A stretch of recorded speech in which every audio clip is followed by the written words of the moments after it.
Hello guys, I am Sustima. Welcome to my first mini vlog. আমরা পুরী এসে গাড়িতে উঠে পড়েছি।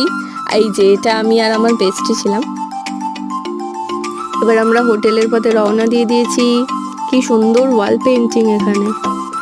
তো এসে গেছে আমাদের সমুদ্র, খুবই সুন্দর ভিউ। দেন আমাদের হোটেল সিলিকন, খুব সুন্দর ছিল হোটেলটা। চলো এবার তাহলে রুমের দিকে যাওয়া যাক। হাই, আমি ওর বেস্ট ফ্রেন্ড সূচনা। আমরা চলে এসেছি রুমে। তো রুমটা বেশ সুন্দর, আমাদের বেডটাও খুব ভালো ছিল। দেন আমরা একটু ফ্রেশ হয়ে যাব ব্রেকফাস্ট করতে। ব্রেকফাস্টে ছিল লুচি আর ঘুগনি। সমুদ্রে গিয়ে কি কি মজা করলাম সেটা আসছে নেক্সট মিনি ব্লগে। টাটা।